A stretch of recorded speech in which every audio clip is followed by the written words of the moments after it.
신체적 약자, 관계적 약자, 복지적 약자를 도와주고 섬기는 것으로만 생각하는데, 여러분, 돌봄은 그것만 있는 것이 아니에요. 돌봄을요, 사전에서 찾아보고 인터넷에서 찾아보고 정리해 보니까 크게 4가지로 요약을 할 수가 있겠더라고요. 그 첫째가 뭐냐라고 할 때에, 신체적으로 약한 사람들 있지 않습니까? 이들을 돌보는 돌봄이 있더라고요. 예를 들면 우리의 도움이 없이는 활동하기 어려운 노인들 있잖아요. 또 어린이들 있잖아요. 그들에게 음식을 제공하고 또 옷을 입혀주고 또 건강을 증진시켜주고 또 육체적인 청결을 위해서 목욕을 시켜주고 그리고 질병을 예방할 수 있도록 도와줄 뿐만 아니라 인간의 삶의 질을 높여주는 것, 이것이 첫 번째 돌봄이더라고요. 근데 둘째는 뭐냐라고 할 때, 정서적으로 문제를 가지고 있는 사람을 돕는 이 돌봄이더라고요. 정말 정서적으로 문제 있는 사람들 우리 주변에 참 많이 있잖아요. 그런 사람을 케어하고 그런 사람이 이제 자기의 모습 속에서 자기의 역할을 감당할 수 있도록요, 도와주는 것. 어떻게 도와주느냐? 경청과 소통이란 방법을 통해서 감정을 잘 조절하게 만들어주고요. 조금 뭔가 잘하는 것 같으면 와, 너무너무 맞다고 이렇게 하는 것이라고 이제 응원해 주고 활력을 불어 넣어 주셔가지고 정상적인 그런 생활과 삶을 살아가게 만드는 것이 바로 정서적인 문제를 가지고 있는 사람을 돌보는 돌봄이더라고요. 그리고 셋째를 보면은요, 여러분 사회생활에 부적응자 있습니다. 여러분 직장 다니면서 보면은 직원들 중에서 뭐가 저건 아닌데라고 하는 그런 사람들 있잖아요. 뭔가 일을 맡기면 이게 제대로 하는 것이 아니라 사고나 뻥뻥 쳐가지고 제게 일을 맡겨야 돼 말아야 돼 고민되어지는 그런 직원들, 그런 사원들이 있어요. 그러한 사람들을 일을 잘 할 수 있도록 돕는 돌봄이 있다, 그 이야기예요. 그러니까 사회생활의 부적응자를 적응자로 만드는 그런 일들이 돌봄이더라, 이렇게 이야기하고 있어요. 그래서 정말 사회생활을 잘 할 수 있도록 그 조직 내에서 자기 역할을 감당하게 만들 뿐만 아니라 봉사활동에 잘 참여하고 그룹의 어떤 관계 있지 않습니까? 그룹이라는 것은 뭐 대그룹 이게 아니고 사람과 사람의 관계 속에서 맺어진 그룹들 있잖아요. 그러한 그룹들의 관계에서 잘 해나가도록 도와주는, 이것도 돌봄이더라고요. 그리고 네 번째를 보니까, 네 번째는요, 여러분, 하나님과의 관계를 어디서 맺죠? 교회에서 맺잖아요. 하나님과의 관계를 교회 공동체 안에서 잘 형성해 가도록 돕는 돌봄이 있더라고요. 정말 하나님과 교회가 어떤 관계냐, 이런 것을 잘 이해시키고 이 하나님과 교회를 위해서 당신이 무슨 역할을 어떻게 해야 좋을 것이냐라고 하는 것을 일깨워주고 말입니다. 그것을 잘 감당할 수 있도록 돕는 돌봄이 있더라고요. 이러한 돌봄은요, 나 외에 다른 사람들이 잘 살고 자기 역할을 감당하며 인간의 존엄, 그 존엄을 충족시키게 만드는 돌봄입니다. 그러니까 돌봄이라는 내용이 범위가 굉장히 크더라고요. 그러므로 여러분과 저의 그런 생과 삶 속에서 오늘 나는 부딪히는 현실이라는 것이 있거든요. 상황이라는 것이 있거든요. 그러면 나는 어떤 돌봄을 해야 할 사람이냐? 신체적이냐? 정서적이냐? 이제 사회적이냐? 신앙적이냐? 이러한 것들을 여러분 감당하는 여러분과 제가 되어야 됩니다. 그런데 여러분, 여러분, 이런 돌봄에는요 많은 시간과 노력이 필요해요. 그리고 더 나아가서 존중과 배려와 책임과 사랑이 기반이 되어야 돼. 그리고 그 안에는요 오래 참음과 인내와 기다림이 있어야 돼. 이렇게 생각하면요 정말 돌본다는 게 부담스럽네, 이렇게 생각할 수가 있는데, 여러분, 돕는 사람들은요 돕는 사람과 돌봄을 받는 사람들이 이렇게들 이야기하더라고요. 먼저 돕는 사람들은요 어려운 것 같지만은 이제 다른 사람을 돕는다는 그 사실에서 내가 저 사람을 위해서 무엇인가 할 수 있는 이런 사람이라고 하는 그 사실 있지 않습니까? 이 사실에서 만족감이라는 것이 온대요. 무언가 내가 저 사람을 돕는 도움 속에서 저 사람이 달라지고 있네, 저 사람이 새롭게 있네, 저 사람이 뭔가 잘 감당하고 있네, 저 사람이 신앙생활 잘하고 있네, 이런 것이 딱 들어지면 야 정말 처음에 할 때는 부담스러웠는데 야 진짜 보람되네, 의미가 있네, 가치가 있네. 정말 이러한 돌봄 속에서요 여러분, 사회적인 그런 면에서 저 사람과 내 관계가 깊어집니다. 깊어집니다. 그리고 정말 내가 사회에서 어떤 직장을 다니면 직장도 하나의 공동체입니다. 아름다운 그러한 교제가 그 안에서 일어나고, 교회라고 한다면 충성된 일꾼이 하나 나오는 것입니다. 이렇게 내가 돌봐주는 그런 사람이 될 때에 처음에는 부담스럽고 내가 이걸 잘 해낼 수 있을까 염려도 주어지고 걱정도 되었는데, 그것을 해나가면서 하나님의 역사가 내가 돌보아주는 그런 사람 안에서 일어나고 나타난다고 했을 때 그 사람이 막 변하는 거야. 그것이 보이는 거야. 그 사람이 나와 함께하는 걸 기뻐하고 즐거워하는 거야. 또 사람들이 야 어떻게 하면서 그 사람 보면서 나의 수고를 인정해주고, 그렇지 저 사람이 저렇게 저 사람 하나를 살렸지 세웠지, 이런 말을 듣게 될 때 여러분, 이런 말을 들으면 뿌듯하지 않을까요? 스스로에게 잘했다 하고 속삭이지 않을까요? 이런 면에서요 굉장히 긍정적인 부분을 가져오더라는 것입니다. 그래서 돌봄을 가는 사람들은요 한 번으로 끝나는 것이 아니라 그 사람 한 번의 그 경험 때문에 또 다른 돌봄을 마다하지 않는 그런 사람이 된다는 거예요. 그래서 돌봐주는 사람들의 이야기를 들어보면 처음이 어렵지 하다 보면 자연스러운 일상이 되어진다는 이런 말을 해요.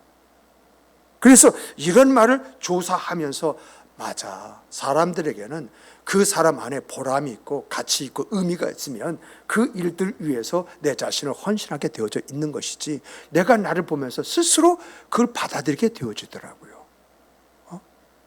그런데 여러분, 반면에 돌봄을 받는 사람들 있잖아요. 돌봄을 받는 사람은 그 사람의 질이, 삶의 질이 향상이 되어져요. 야, 누군가 내 부모, 형제, 자매도 할 수 없는 그런 일들을 해주는 그 사람이 있다는 사실에서 뿌듯함을 갖는데요. 뭔가 심리적인 안정감을 가지고요, 그리고 더 나아가서 관계적으로 소속감을 느끼면서 정신적인 건강을 회복하고요, 자연스럽게 사회 안에서, 조직 안에서의 자기 역할을 감당해낼 뿐만 아니라 그 사람이 자기에게 이러한 것을 베풀어준 사람은 있지 않는데요.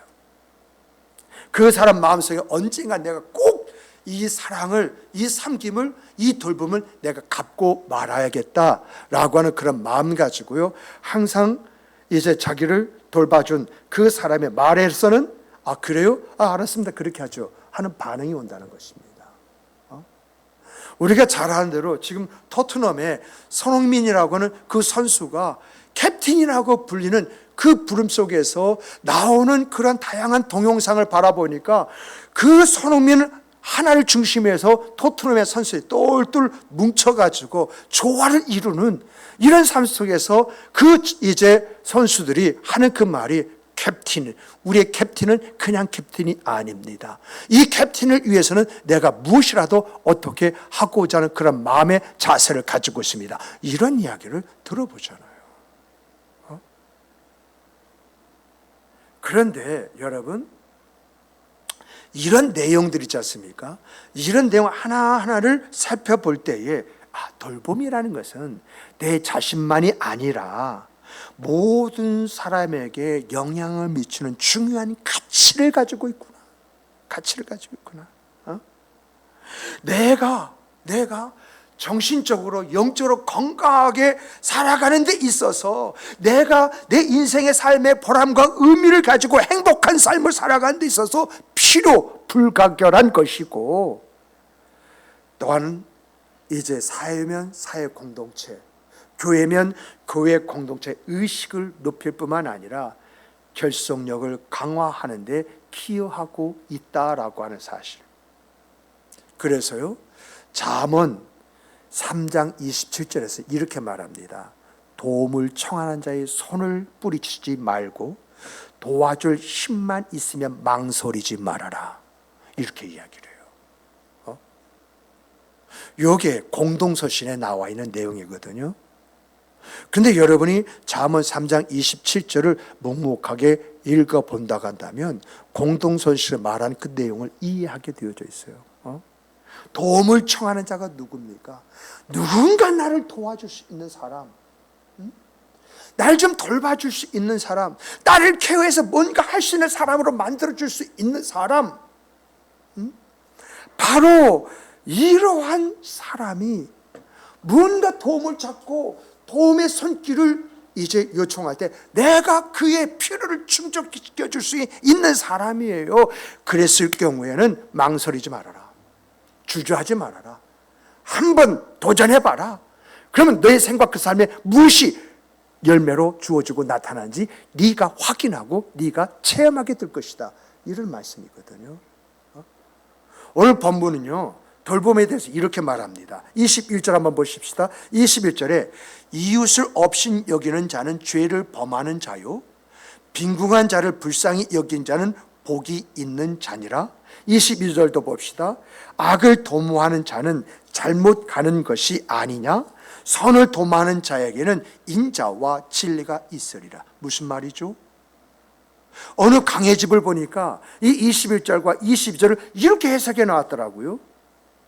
21절 보면요, 이웃의 다름, 나와 함께 살아가는 사람의 다름을 인정하기보다는 그 다름을 업신여기고 멸시하는 자는 창조주 하나님을 욕되게 만드는 자이지만은 그것이 나야 다르다 라고 인정하고 그의 사정과 어려움을 보고 돕는 자는 창조주 하나님께 감사하고 살아가는 사람으로 하나님이 그렇게 보시고 여기신다 라고 이야기했어요.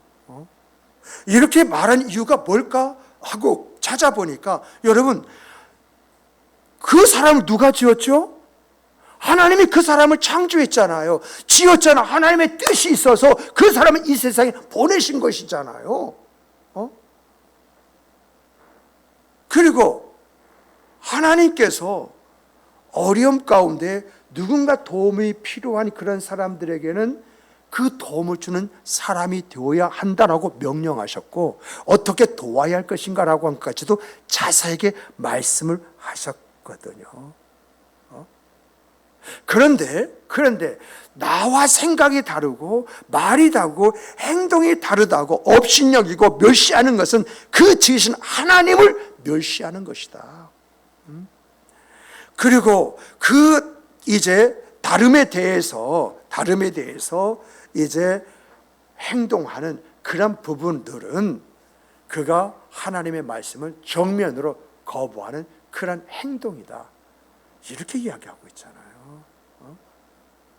그런데 다름을 인정하고요, 그를 궁히 여기는 가운데 내가 어떻게 도와줄까? 어떻게 도와주면 저 사람이 좀 더 잘 해낼 수 있을까? 그 마음을 가지고 돕는 자는 감사하면서, 하나님께 감사하면서 살아가는 그 사람으로 하나님이 그렇게 여겨주시겠다.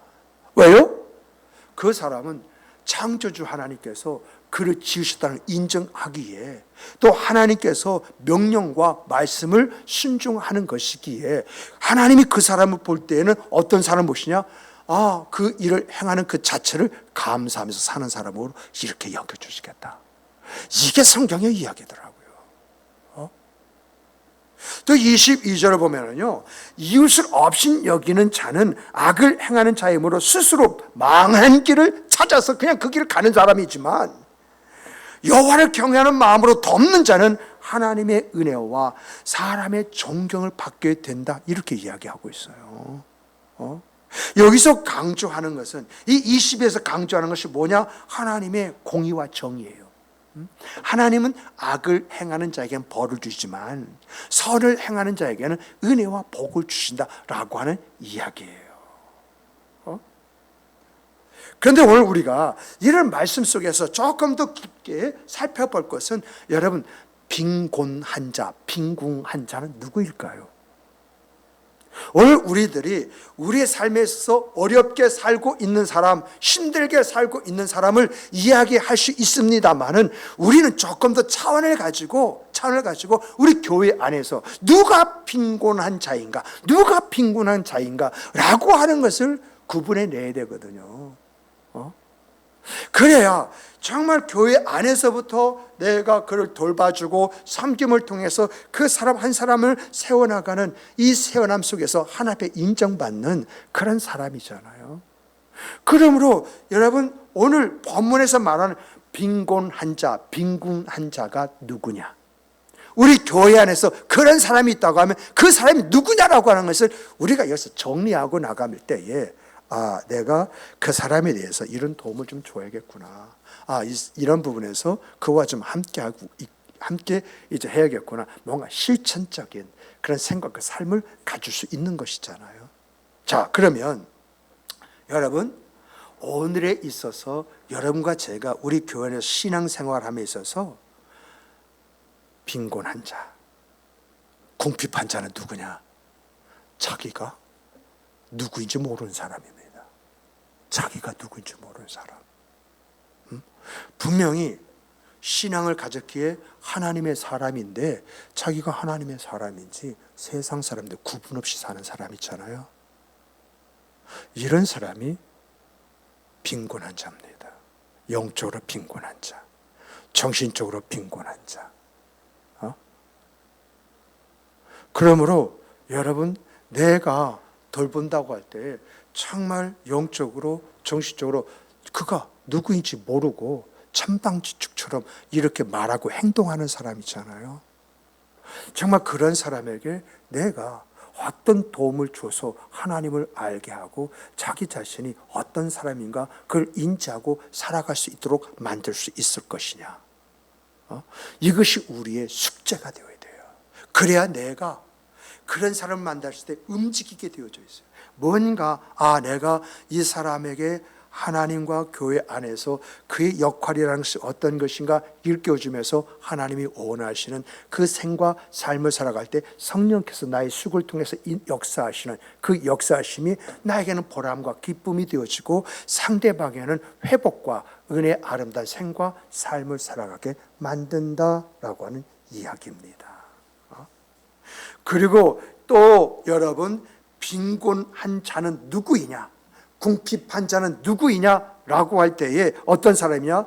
자기가 무엇을 어떻게 해야 할지 모르는 사람입니다. 이 말은 무슨 말이냐? 하나님께서 신앙생활할 때 신앙생활 잘하라고 여러분 은사를 주셨잖아요. 우리가 세상을 살아갈 때 하나님께서 우리를 세상에 보내실 때 너 잘 먹고 잘 살아, 행복한 생과 그 삶을 살아야 돼 하고 주신 것이 재능이거든요. 그런데 성경을 보니까 여러분과 저를 하나님께서 부르실 때, 교회를 부르실 때 너 신앙생활 잘해야 돼, 이렇게 해야 돼 하고 주신 것이 은사라고 하지 않습니까? 자기의 은사가 무엇인지 모르고 여기저기에 낄 때 끼지 않을 때 그냥 껴가지고 일이 회방이 되어지는, 근데 중요한 것은 회방을 하는데 자기는 회방하는 줄 몰라. 근데 그걸 아는 사람은 힘들고 그렇게 괴로워. 이러한 사람에게 유심히 보면서 이 사람이 뭘 어떻게 하면 정말 기뻐하고 잘하더라. 이걸 보고 권사님, 집사님, 장로님 이렇게 한번 해보시면 어떨까요? 뭔가 일깨워져서 그것을 해보는 데서 얻어진 기쁨과 즐거움을 갖게 한다고 한다면 나에게 있어서 하나님 주시는 은사는 이것이구나. 내가 이런 부분에 있어서 1은사가 이것이고 2은사가 이것이고 3은사가 이것이므로 내가 이럴 때는 주도적으로, 이럴 때는 합력함으로, 이러할 때는 돕는 자로서의 그러한 일들과 역할을 감당해야겠구나. 이것을 일깨워 주는 거야. 이러한 일들이 하나님 안에서 이제 빈곤한 자, 영적으로 빈곤한 자, 무엇을 해야 할지 모르는 그런 사람을 돕는 돌봄이고요. 그리고 더 나아가서 정말 자기가 은사가 무엇인지 모르고 행동하는 그 행동 속에서 그 사람의 은사를 찾아줘서 거기에서 무엇인가 이제 의미를 찾게 만드는 이러한 사람이 바로 이제 오늘 본문에서 말하는 그런 사람이다라고 하는 이야기입니다. 여러분, 성경을 보면은요, 이러한 일들이 기록이 되어져 있어요. 모세와 다윗과 요나단의 관계가 바로 그것이지 않습니까? 그리고 모세와 여호수아의 관계가 바로 이런 관계예요. 여러분, 우리가 다윗과 요나단의 관계를 살펴보기보다는 모세와 여호수아의 관계를 한번 살펴보십시다. 여러분, 성경을 보면은 여호수아를 가리켜서 모세의 종, 모세의 후계자, 모세의 제자다 이렇게 말을 하거든요. 그러면 우리 모세가 여호수아를 어떻게 지도했느냐라고 하는 것을 볼 때에 여러분, 하나님께서 말씀하실 때에 여호수아에게 말씀하셨습니까? 모세에게 말씀하셨습니까? 이거 구분해야 돼요. 하나님께서 모세가 있을 때에는 여호수아에게 단 한 번도 나타나지 않았어. 모세를 데리고 가신 다음에 그 다음에 여호수아에게 임하셔서 말씀하셨거든요. 그러므로 여호수아는 하나님의 말씀을 들었습니까? 못 들었습니까? 모세가 있을 때 하나님의 말씀에 하자도 듣지 못했습니다. 그러다 보니까 모세가 이 여호수아에게 자기가 들었던 하나님의 말씀을 가르치는 거예요. 여러분, 율법을 받은 사람은 누구이죠? 모세예요. 그래서 정말 이 모세가 여호수아에게 율법은 이러한 것이다, 이 법대로 살아야만이 하나님의 사람을 온전하고 아름다운 것이다, 이것을 가르친 거예요. 그리고요, 여러분, 모세는요 여호수아를 돌보는데 어떻게 돌보느냐? 여호수아야, 이런 상황 속에서 하나님의 뜻이 뭐겠니? 그러면 여호수아가 이거 아닐까요? 저거 아닐까요? 이렇게 이야기하지 않겠습니까? 그럴 때마다 하나님의 뜻은 이것이다. 왜냐하면 모세가 묻잖아요, 하나님 앞에. 물을 때마다 하나님은 그 답을 해 주시지 않습니까? 그러다 보니까 하나님의 뜻이 완벽하게 모세에게 전달이 됐거든요. 근데 여호수아는 그 하나님의 말씀을 듣지 못하잖아요. 하나님께서 모세에게 주신 말씀이 뭔지 모르니까 하나님의 뜻을 모르는 거예요. 그러다 보니까 하나님의 뜻이 무엇인지 아느냐, 이렇게 묻는 물음 속에서 여호수아야, 이 이스라엘 백성은 하나님의 선민, 하나님의 백성이다.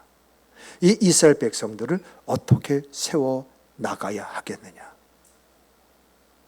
이런 질문을 통해서요 뭘 하게 하셨느냐? 모세가 행동하는 행동을 보게 하신 거예요.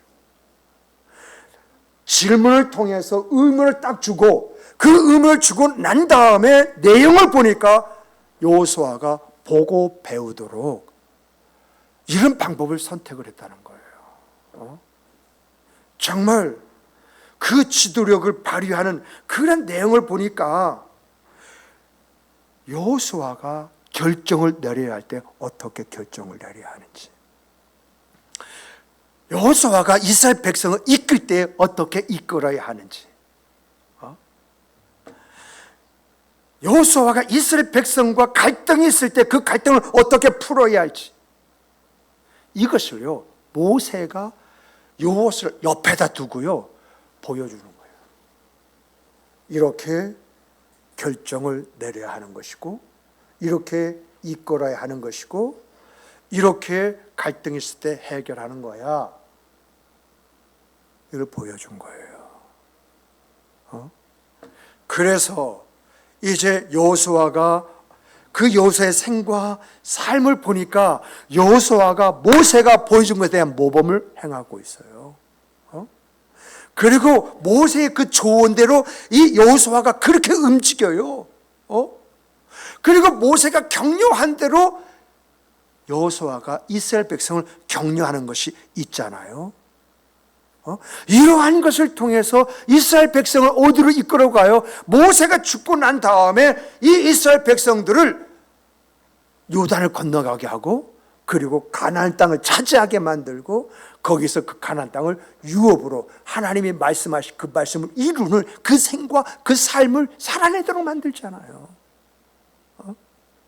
여러분, 탈무드의 기록을 보니까는요, 제가 이제 궁금해가지고 탈무드에서는 이 모세와 여호수아의 관계를 뭐라고 설정하고 이야기하고 있을까 하고 한번 찾아봤더니, 여러분, 탈무드에 여러 가지 그런 책들이 있습니다. 그 책의 내용을 보니까 모세는 여호수아에게 그 모든 지혜를 전달했다, 이렇게 말하고 있어요.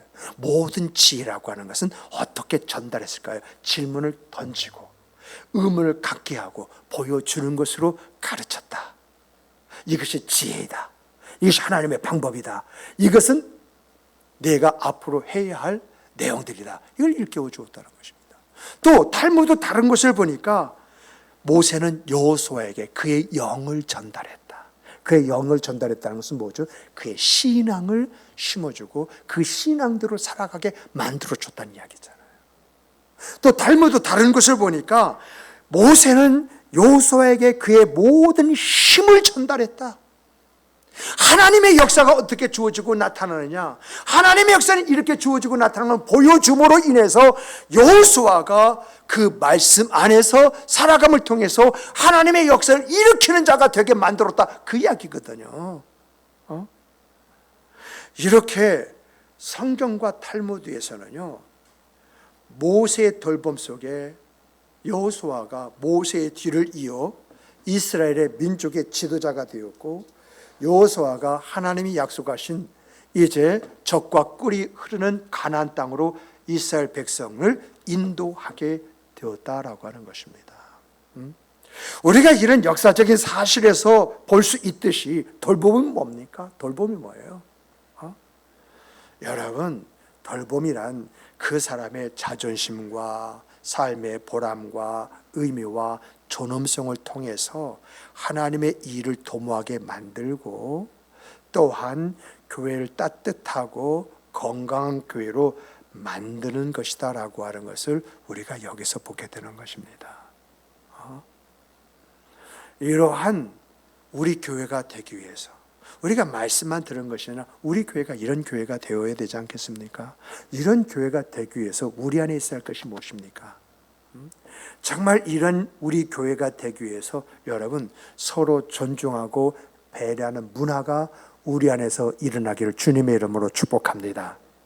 정말 존중하고 배려하는 것이 우리의 문화가 되어질 때에 여러분, 우리 교회가 어떤 교회로 세워지겠습니까? 뭔가 따뜻한 교회, 건강한 교회, 무언가 교회 안에서의 나의 어떤 모습을 갖고 싶은 그런 의욕들을 갖게 하지 않겠습니까? 정말 오늘 우리 교회가 이런 교회가 되기 위해서는요, 여러분, 소속감. 이 교회 아니면 뭐 다른 교회 없어? 이런 사람들 많아요. 그런 사람 복 못 받습니다. 나는 이 교회에서 복 받고 말 거야, 이 믿음 가지고 부딪히는 사람에게 역사하시죠. 이 교회밖에 없어? 뭐 다른 데 주변에 뭐 교회가 널려 있는데, 뭐 하나님 편에서 보면은요, 위에 있는 주머니 것을 밑에 있는 바지 주머니에 넣는 것이나 뭐 다를 바가 있겠습니까? 어디 가든지 그 사람이 하나님 안에서 있죠. 근데 하나님은 어떤 사람을 사용하시고 어떤 사람에게 은혜 주시고 어떤 사람에게 복을 주시느냐, 여러분과 저는 이 교회 안에서 내가 하나님이 예배하신 복을 받고 말리라. 이것이 우리의 믿음이 되기를 주님의 이름으로 축복합니다. 이런 소속감을 가지고 교회에 대한 애착을 갖게 만들어야 되지 않겠습니까? 그리고 사회에 대한 관심과 책임을 가지고 살아가도록 이렇게 만드는 여러분과 제가 되어야 되지 않겠습니까? 그런데 이런 우리 교회를 위해서는요, 여러분 어느 한 사람이 수고해서 되는 게 아니에요. 우리 안에 모두의 그 마음 안에 서로가 서로를 대할 때 교회 안에 어떻게 하면 이런 문화를 만들어낼 수가 있을까? 이것이 우리 모든 생각이 되어야 돼요. 우리가 어떻게 하면 우리 교회 성도를 하나로 만들 수 있을까? 이런 생각 속에서 하나로 될 수 있는 많은 말들이 나와야 되고, 야, 한번 그렇게 해보자는 의욕들이 일어나야 돼요. 정말 사회 역할에 있어서 교회가 어떤 역할을 해야 되느냐? 정말 이 지역이 필요한 교회 역할이 뭐냐? 이런 것을 찾아내가지고요, 여러분 동참하는 교회로 만들어가는 우리 교회가 되어야 하는 것이거든요. 이런 우리가 될 때 성경적인 내용을 찾아보니까요, 성경으로 이야기하지 않고 쉽게 이해하는 말로 여러분에게 전달하면, 여러분 이러한 내가 되어질 때 첫 번째로 성경이 말하는 것이 하나님과 관계가 깊어진다는 것입니다. 따라서 해보십시다. 하나님과의 관계가 깊어진다.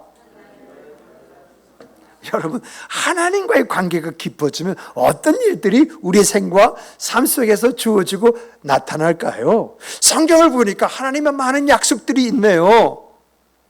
근데 중요한 것은 이 약속이 정말 우리에게 남에게 하는 약속같이 그렇게 느껴지잖아요.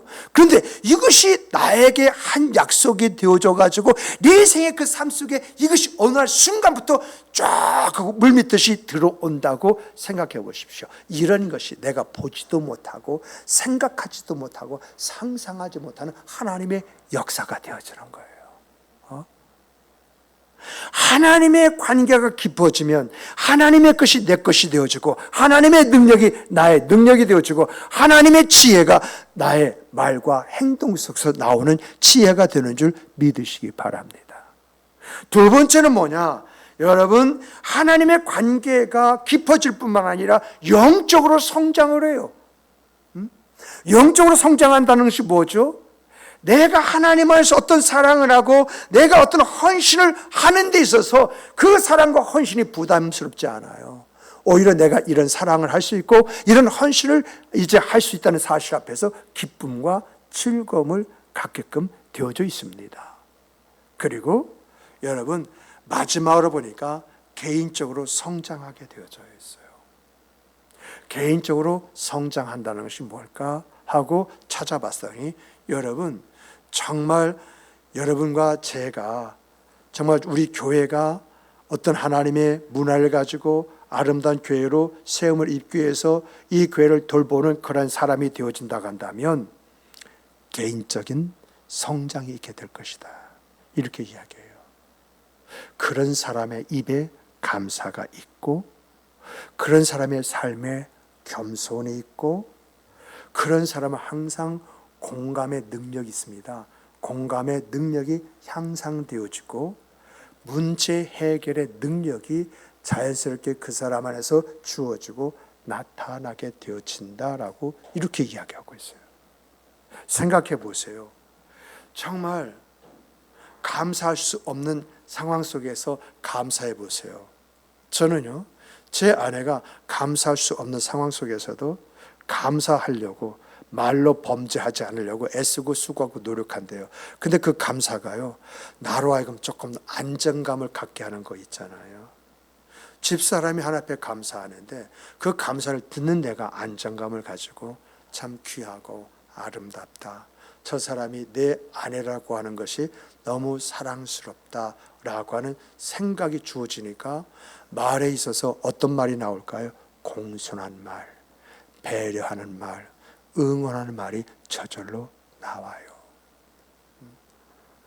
그리고 여러분, 겸손의 아름다움이 있다 보니까 그 겸손이 하나님의 역사를 부르는 그런 일들로 나타나는 거 있잖아요.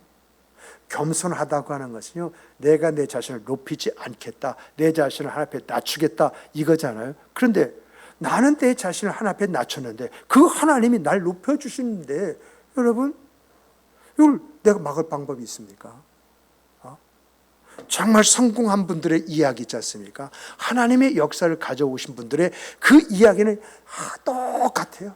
어떤 레파토리가 어떤 면에서 그 내용이 어떤 토시 하나 틀리지 않을까, 이런 생각을 갖게 되어지는 것이거든요. 나는 부족합니다. 나는 연약합니다. 내가 한 것이 아닙니다. 하나님이 하신 것입니다. 이렇게 말해 가질 건 다 가진 거 있잖아요. 그리고 어떤 때는 참 이 사람이 하고 저 웃으면서 한마디 툭 던지기도 합니다만은 그 사람은 진실로 이야기합니다. 어느 날 갑자기 내가 이런 사람, 우리가 자고 났더니 신데렐라가 됐다는 그런 말이 있잖아요. 어느 날 갑자기 이런 하나님의 역사 속에서 자기가 세워지는 이 세워짐을 어떻게 말할 수 있느냐. 내가 한 것이 아니고 난 날 볼 때 부족하고 연약한 것밖에 없는데 하나님이 사람을 물듯이 이제 보내주시는데 이걸 어떻게 내가 이야기할 수 있느냐. 하나님이 하셨습니다. 이 말밖에는 할 수가 없습니다. 이런 이야기들 하잖아요. 그리고 여러분, 공감의 능력이라고 하는 것은 그 사람을 만나면 사람이 살아요. 우리가 많은 분이 동감과 공감에 대한 이야기를 많이 하지 않습니까? 동감이란 그래 그럼 죽일 놈이야, 그래 그 죽일 년이야. 어떤 사고에 매몰되어지는데, 공감이라는 건 뭐죠? 아, 그랬구나. 지금 나에게 이야기하는 것이 이런 이야기지. 맞아. 지금 내가 이렇게 속이 상하고 이렇게 아파. 야, 그런데 이 속상함과 아픔을 계속 가지고 이것이 이제 간다면 과연 그 사람과 관계가 회복될 수 있을까? 과연 그것이 아름다운 결과를 맺을 수 있을까? 어떻게 생각해? 이렇게 이야기하면서 그렇게 가서는 안 되지. 이렇게 말을 들을 때 그러면 어떻게 하면 좋을까? 해서 스스로 생각하게 만드는 이러한 이제 기술 속에서, 이런 능력 속에서 그 사람이 살아나는, 사람의 관계가 회복이 되어지고 아름다워지는 그런 결과, 그런 열매가 맺어진다고 생각을 해보십시다. 사람을 살려주고 회복시켜주는 사람이 따로 있겠습니까? 이런 일들을 하게 되어진다는 거죠. 그리고 문제 해결 능력이라고 하는 것은요, 여러분, 제가 이것을 보면서 이제 묵상을 해보니까 이런 거예요. 여러분, 우리 다 문제 만납니다. 어떻게 해야 할지 모르고 발을 동동 구리고요, 잠도 설치게 되어지고 힘들어지고요, 한숨 폭폭 쉽니다. 근데 중요한 것은요, 이것이 지나서 보면은 아무것도 아니야. 야, 진짜 하나님이 그때 이렇게 날 만져주시고 날 회복시켜 주시고 나를 붙잡아 주시기 때문에 오늘이 있는 것이지. 여러분, 이런 경험들 참 많지 않습니까? 이렇게 문제 해결의 능력을 갖게 되는데, 이 문제 해결의 능력은 누가 주시는 것이냐? 하나님이 그 사람과 함께 하시기 때문에 그런 능력이 주어진다는 것입니다. 그러므로 사랑하는 성도 여러분, 하나님의 역사를 부르는 여러분과 제가 되기를 주님의 이름으로 축복합니다. 이 하나님의 역사는 어떻게 주어지느냐? 내가 사람을 돌보는 돌봄 속에서 그 모습을 보신 하나님이 그것을 감사하며 생활하는 모습으로 보시고 나에게 은혜와 은총을 덧입혀 주시는 그러한 이제 일로 나타나더라라고 하는 것입니다. 정말 이러한 돌봄 속에서 하나님이 내 안에서 이렇게 역사하셨습니다. 이렇게 인도해 주셨습니다. 이렇게 함께해 주셨습니다. 이런 아름다운 고백이 있는 여러분과 제가 되기를 주님의 이름으로 축복합니다. 우리 다 같이 주시는 말씀, 이 말씀 가지고 함께 기도하도록 하겠습니다. 정말 하나님 안에서